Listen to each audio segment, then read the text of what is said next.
Beliefs are powerful things. They can move us to lay down our lives and even change the world through the will of our convictions. What you believe is your responsibility. If you are to move in this world with beliefs that are false, you might find yourself trying to fly without wings or attempting to cure a sickness with yet more poison. Some believe in ghosts and demons. Others are convinced the universe is just a matter's matter. And even more believe we are all creating this reality together through attunement with a universal numinous force, or just by the consequences of our choices as human beings. In any case, we cannot deny that the strength of our convictions turns into action on this earthly plane, and a student of ninjutsu must know that this truth cuts in all directions. There is nothing new under the sun. And so, if we remain attached to the wheel of birth and death by failing to see the illusions of every age and how we, the masses, continue to repeat the endless variations of the same basic lessons, we will not escape from our cycles of pain and rebirth, or so it has been said by mystics of the past. Yojutsu, a shinobi no mono's art of witchcraft, sorcery, and psychological deception, is more than folk magic and superstitious systems of belief. I argue that it is an instrument for cutting through the illusions of this world by understanding how they operate in the minds of those being deceived. The extant scrolls of the ninja are full of methods for creating talismans, invoking divine forces, and casting spells to produce a variety of effects conducive to the success of the agent. But whether or not their dark rituals worked is unclear to us. Let this be an attempt to explain the mysterious power of Yojutsu.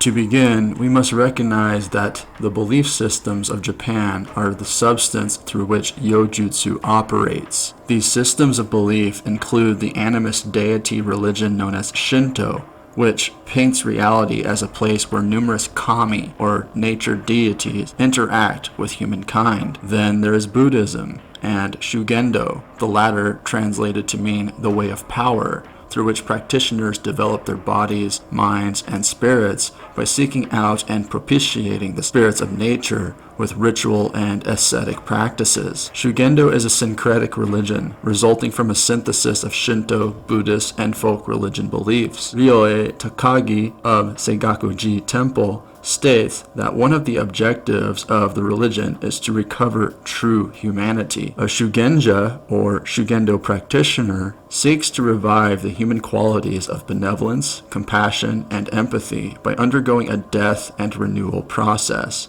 For one to be reborn, one must experience the death of the former self. One must be taught the ways of nature and the mountains, places of power where the kami dwell.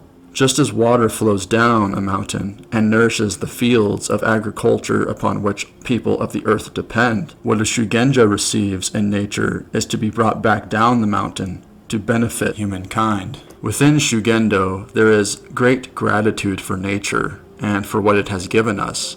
We may think of a Shugenja as a shaman in training, receiving seemingly supernatural power by communing with innumerable gods and kami of Japan, engaging in Shin Shin Tan Ren, or forging the mind and body with intense mental and physical training so that the body becomes a vessel for otherworldly power. Many shinobi were Shugendo practitioners.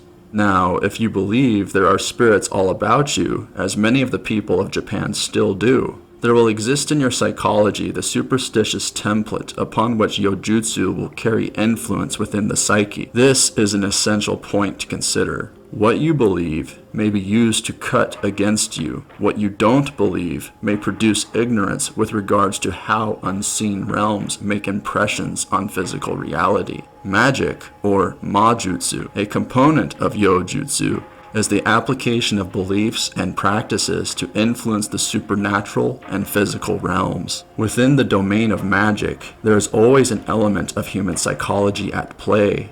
Hence, the power of a shinobi no mono's magic is a form of psychological warfare. So prevalent was the belief in the existence of malevolent spirits in historical Japan that even the highest governing powers would institute precautions to avoid the dangers associated with cursed entities. For example, William Wilson's translation of the Demon's Sermon on the Martial Arts, originally penned by a 17th century swordsman known as Issei Chozashi, speaks of the shogun Tokugawa Ienari, who, wishing to travel to Mount Nikko, a place where demonic Tengu were thought to reside, had officials erect signposts in the mountain, commanding all Tengu to leave the area until the shogun had safely passed through their territory. Tengu, a type of oni or demon, manifest in various forms and are associated with Jigoku, the Japanese Buddhist conception of hell, divided into 8 fiery and 8 icy afterlife realms of punishment, ruled by Emma-O with an army of Oni, including Tengu. These demonic entities punish moral failure and can take on human form. And so we see how the ninja technique of Oni no Kamun, wearing a demon mask while harassing troops, can have the effect of inducing great fear in the ranks of the superstitious. Because the desired effect is to provoke fear in the target audience, thereby granting power to the man behind the mask, a discussion of how fear corresponds to superstition is essential. So what is fear? Fear is an emotion. It is a state of mind. There are a variety of ways to approach this emotion, such as through biological models of physiology and the effects it produces in the body, or through psychological models of subjective experience. But cutting down to its essence, fear is at the root an evolutionarily adaptive mechanism, instrumental to preserving the life of the body. This is how fear connects to sources of tangible and life-threatening stimuli in the external world. But protecting the body against physical harm is not the only function of fear, for depending on what sort of organism we are speaking about, the nervous system is responsible for the construction of the psyche and subjective experience of identity. Rather than viewing fear solely as a biological phenomenon, we must recognize that fear also exists to preserve an identity, a concept of self, the death of which can be just as harrowing as the anticipated loss of physical life. The psychodynamic theory of psychoanalysis, for example, attributes a form of fear known as anxiety to repression of psychological material that threatens ego structures of identity. In this view, fear inhibits growth and the expansion of our self-concepts. Hence, transcending our fears means to transform our identity, something that may only be done through the death of our former self. Just as Shugendo monks view death and rebirth as a process that must be undergone to attain spiritual power, our own identities can only be reformed by letting go of outdated concepts of self through death. Our egos, one may say, instinctively resist this transformative process by manifesting defense mechanisms to preserve ego structures, the death of which is ultimately the death of the false self. Now, tangible external sources of fear are those things that symbolize the potential to cause bodily harm and physical death. One may look down the barrel of a gun and connect the subjective experience of fear to a legitimate threat.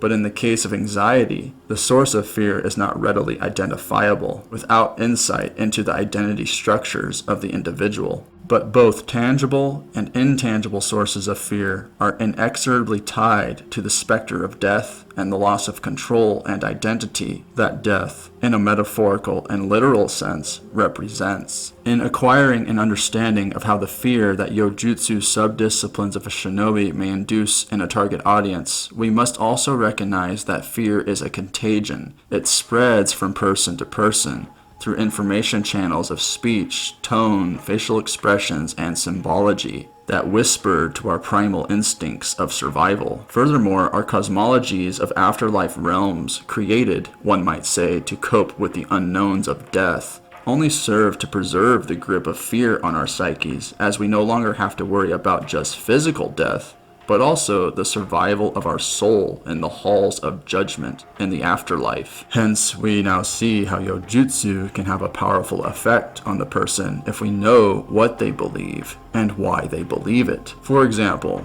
a samurai encultured to believe in Tengu, Kami, and the punishment realms of Jigoku is susceptible to the psychological weapons of curses and seemingly supernatural appearances and sounds of otherworldly entities that evoke fear of death, not just in the physical world, but also in the afterlife. This is why I say that what you believe is your responsibility. Appearances can be deceiving. The unknowns, the mystery of the void, and the prospect of death are powerful tools of manipulation. If one is to defend against the type of psychological manipulation spoken of here, we must confront the source of fear. This goes deep, and there are many methods to do this. But in the context of the Shinobi no Mono, Shido Kegyo, or meditation practice associated with Shingon Buddhism's doctrine of the Mikyo, or secret teachings, is one tool for understanding the nature of self, the nature of death, and the root of the mind. In this vein, it is well to know that courage is not the absence of fear, rather courage is the will to act despite it. It has been said by shinobi of old that ninjutsu is employed to achieve bravery and valor, putting oneself beneath the knife, and enduring the fear that is educed by nature of dangerous duty. In our ignorance of life's mysteries, there is the potential to find inner peace and knowledge of the one true self that we all seek.